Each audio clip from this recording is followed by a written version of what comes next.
भगवते वासुदेवाय। ओम नमो भगवते वासुदेवाय। ओम नमो भगवते वासुदेवाय। नमो विष्णुपदाय कृष्णपृष्ठाय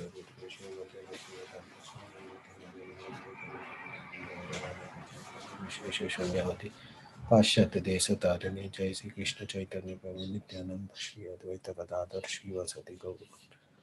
हरे कृष्ण कृष्ण कृष्ण हरे हरे, हरे Ram Ram Ram Hare Hare. Hare Krishna. So we continue reading from Bhagavad Gita chapter 2 Sankhya Yoga, or contents of Gita summarized, and today we will discuss verse number 17. So let us chant the shloka. Avinashi tu tadvidhi Avinashi tu tatvidhi yena sarvam idam tatam yena sarvam idam tatam vinasham avyayasyasya vinasamavyayasya न कश्चित् कर्तुम् अर्हति। na kaschit kartum arhasi. अविनाशी तु तद्विधि अविनाशी तु तद्विधि येन सर्वम् इदं ततम् येन सर्वमिदं ततं विनाशम् अव्ययस्यास्य विनाशमव्ययस्य Vinasamavyayasya न कश्चित् कर्तुमर्हति। न कश्चित् kaschit कर्तुमर्हसि। Please chant.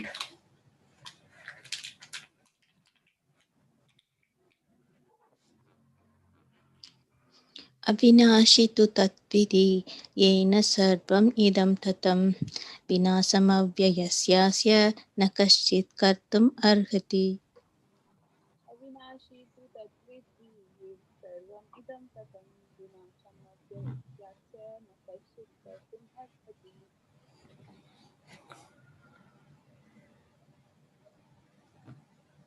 So, translation: that which pervades the entire body you should know to be indestructible. No one is able to destroy that imperishable soul, purport by His Divine Grace, Sri Bhaktivedanta Swami Srila Prabhupada. This verse more clearly explains the real nature of the soul, which is spread all over the body. Anyone can understand what is spread all over the body. It is consciousness. Everyone is conscious of the pains and pleasures of the body in part or as a whole. This spreading of consciousness is limited within one's own body. The pains and pleasures of one body are unknown to another. Therefore, each and every body is embodied of an individual soul, and the symptom of the soul presence is perceived in individual consciousness.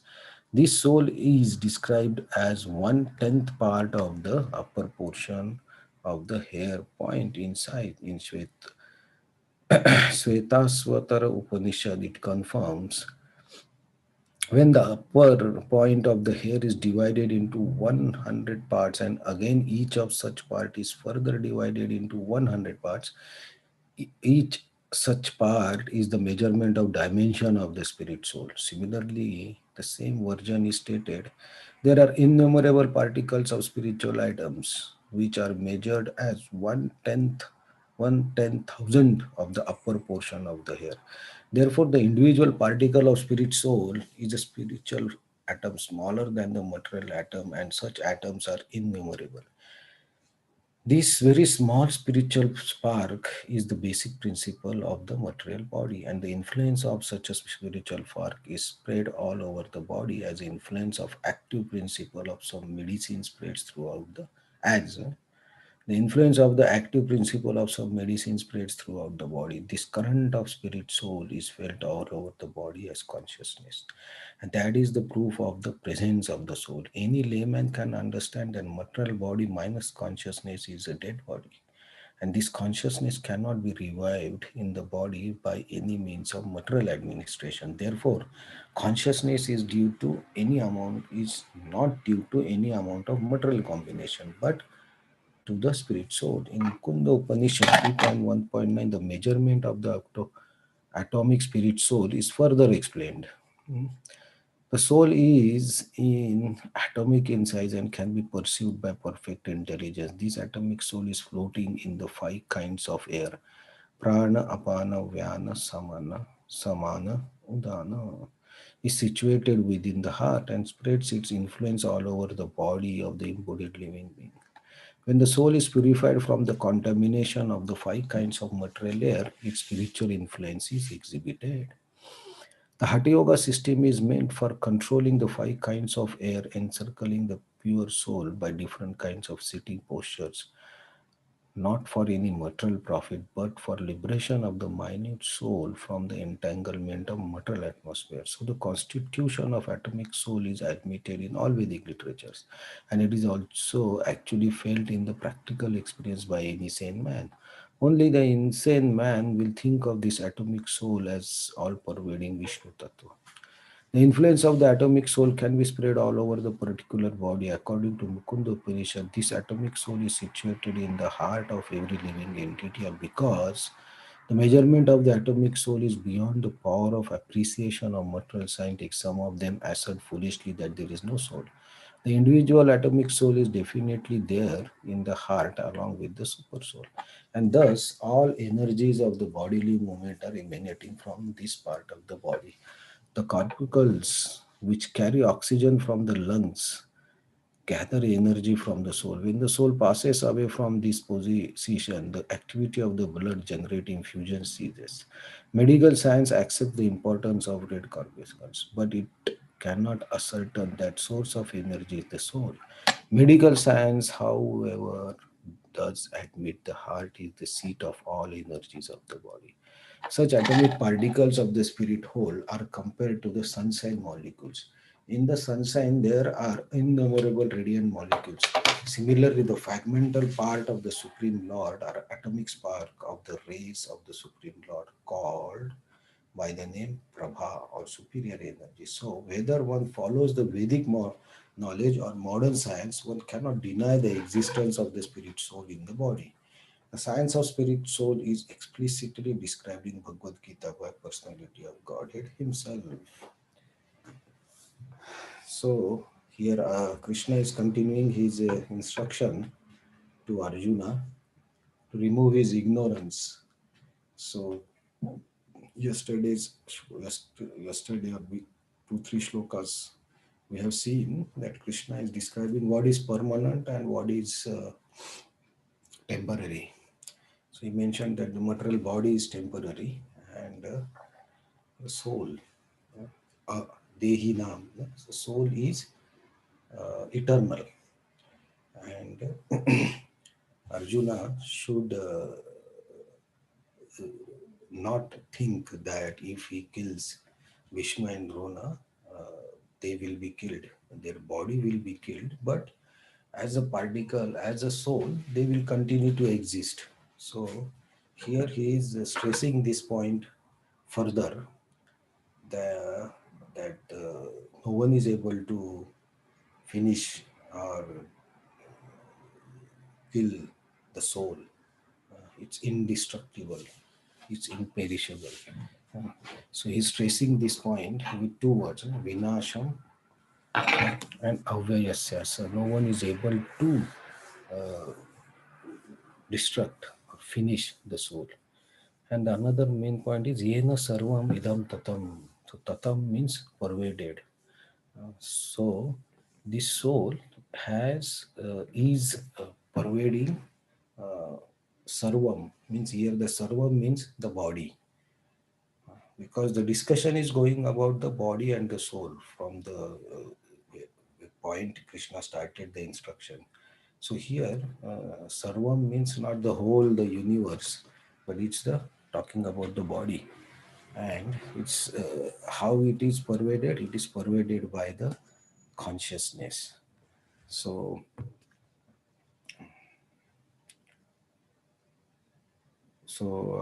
the soul has we can say two properties, right? One is its atma, or the soul, and the other is its energy. And that energy is what? The consciousness. That is what flow. That is what is in our body. So many times the meditation techniques, right? They try to focus on the air going passing through our nose and trying to experience the trying to feel the energy that is flowing within the body, because this body, the blood is always flowing, right? Air is flowing, it's not standstill, it's always moving. So this movement of the each and every cell in the body is can be felt when we can meditate at higher level, and that gives the experience of the consciousness, that how it is flowing, how everything is flowing in the body, and what pervades everything in the body is the consciousness of the energy of the soul. And that's why when we say this consciousness uh, can be purified, that's we say Krishna consciousness. So when consciousness is completely engaged in understanding Krishna, then it becomes Krishna consciousness. So because every we can see that all the bodies, all the people are different. They have different consciousness, they have different thoughts, they have different ways of working. So everyone has different consciousness in the same situation. So that means the consciousness of is as the body, as per body, the consciousness is different. So this consciousness can, but the soul is always there. The soul cannot be uh, destructed. But the consciousness which is in the body can be purified. So here Prabhupada gives several quotations from the Vedas, Upanishads, about the size of the soul. The size of the soul is actually it's so minute that it's very difficult for our mind to imagine. Tip 1/10 of the 100, 1,000 of the tip of the hair, we cannot imagine that size.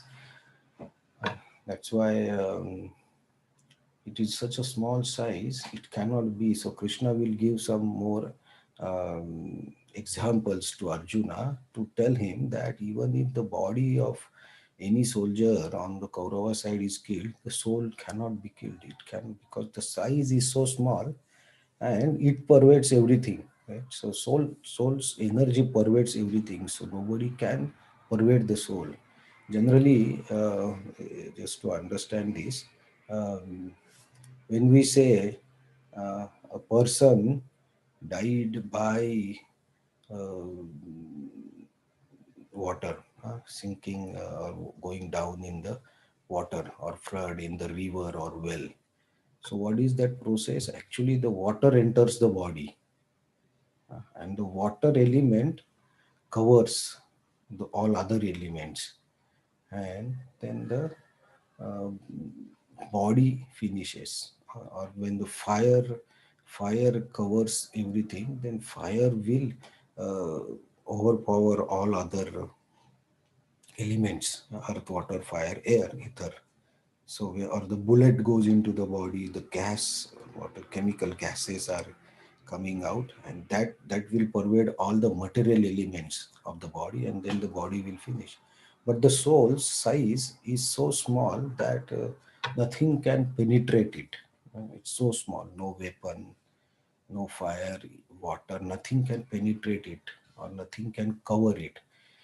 Instead of that, the soul's energy of consciousness is pervading everything.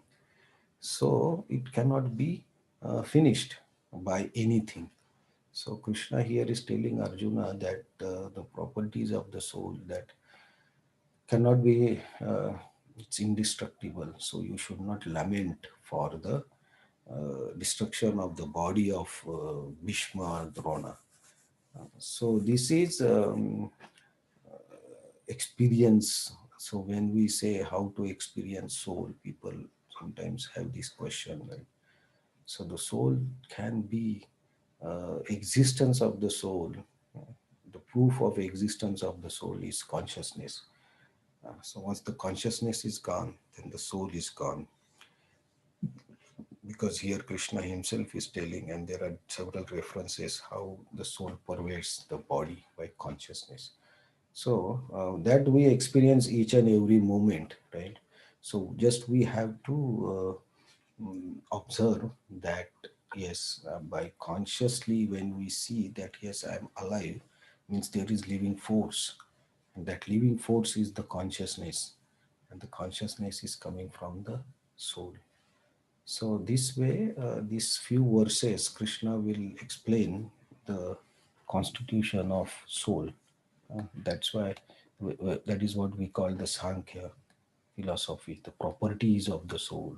So material properties. This is the size of the soul is explained here.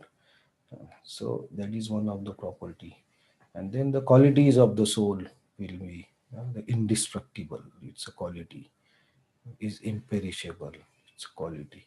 So here now Krishna will explain about more details about the soul, just to convince Arjuna and all of us that the soul is eternal and this material body is temporary. So that we will see in the subsequent shlokas, more details about the soul. Thank you very much.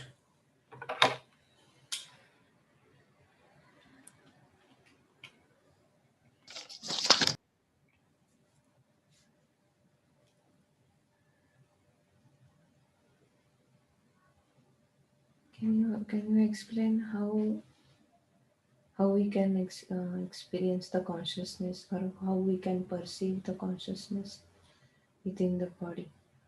Experience means like you are alive, you are living, you know you are living, right? Mm. Now you are living, you know you are not dead. Mm. So that knowing itself, that I am living, I am not dead, or I am living, that knowing itself is the experience of consciousness, that you are alive, or there is living force in your body. That itself is consciousness. When you sleep, we don't know we are alive, but we cannot really experience, right? Because we are in a state of ignorance. We are not fully conscious. The body and everything is working, but we cannot experience it because our consciousness is covered by the ignorance of sleep. But when you are awake, you can easily feel the energy flowing in the body, and everything is operational. When we are, I am talking, my eyelids are moving, I am hearing, my hands are moving. That means everything. That means the air is flowing in my body. All this is operated by air. Eyelids are operated by air. Hands, I am breathing. All these 5 years. Stomach, my stomach, I am digesting the food that is in the stomach air. So prana, apana, samana, all these airs are doing these functions. These are the main five on which the soul is there. So when you are breathing, that means this air is flowing. When you're, there are more five subcategories of through which all these other movements happen. So this experience of all the movements of the body and all the operations of the body, and you can observe that you are alive. My hand is moving, my eyelids are moving, I can think. This itself is a proof of consciousness in your body, and the consciousness is a property of Atma. So this is the that's why if you can feel the energy flowing in the body, you can feel that if you meditate peacefully, you can feel the flow of the blood or energy. But as a common sense, you can see I am alive. That is the experience of consciousness or Atma. So yes, now you don't have to do many big things to understand this. It's just you have to notice it.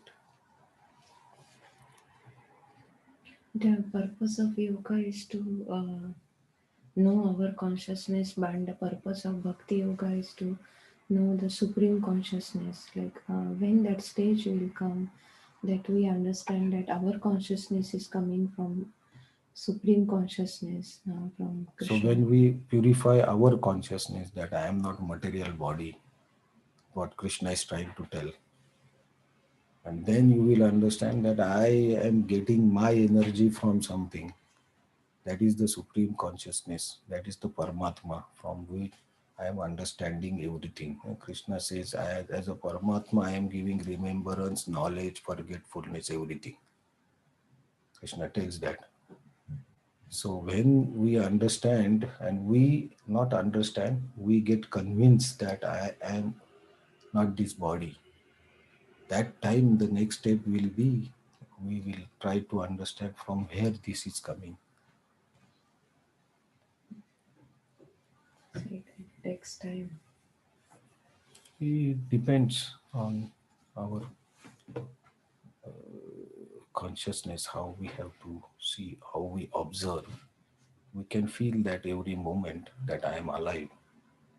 That means my living force is there. And Krishna says, I am the living force in the body. In 10th chapter. Okay. Hare Krishna Prabhuji. Uh, I have a doubt. mhm. The soul present in the heart, it mentioned. So, heart in the sense, is it in the gross body or the soul is inside the subtle body? Yeah, so the subtle body is covering. So subtle body, right? We nobody can say where is the mind. Yes. Right? The brain is there in the head, but where is the mind? Where is the intelligence? These are subtle body. That means it covers our entire body. It's not in one place only, right? So, but heart is when we say heart is the physical heart, right?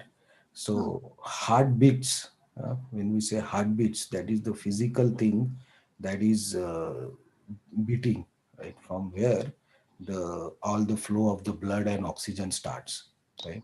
So, that is yes. the physical heart which beats, which moves. So, from there, all the energy starts. The soul is in the heart, means there. Okay, okay. So then the energy is flowing through the blood vessels throughout the body. The blood vessels runs. That's what we are having consciousness. Is it Yeah, like that? that we say living force Ah, so in the so body. actually, my doubt is, for Mm, example, there's a sun. Sun spreads the rays. So I mm, thought sun we can take it as a soul. Inside the body, the soul is there. It spreads the rays. mm, And the energy is spreading throughout the body. That is one thing. Another thing is it is present in the heart. That blood is flowing. So it pumping and I mean flowing in through the um, veins. mm. So through us passing through the soul, or I mean something kind of thing, so it gets the energy and it passes through the vessel, I mean veins. So when we say sun rays are coming from the sun globe, Mm. inside the sun globe there is sun god, right? The Yes. sun god has the property of heat and light, through which all the sun globe is pervaded, and that is flowing through sun globe via sun rays, right? So sun rays are flowing, right? Mm. When the sun comes out in the morning, sunrise, the sun rays flow, and we can see that, oh, the sun has come. So that flow is coming from the sun god that is inside the sun globe. And that is Yes. further understanding of sun, right? Mm. So that is the concept. Inside our body also the soul concept. Yeah, yeah, yeah. Okay, okay, understood. Thank you so much, Prabhuji. Hare Krishna. Thank you.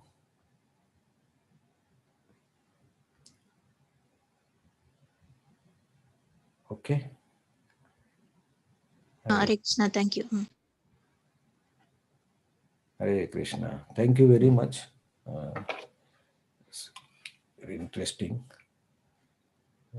But we'll continue to see more about the soul in the next verses. Thank you very much. Hare Krishna. Hare Krishna, thank you.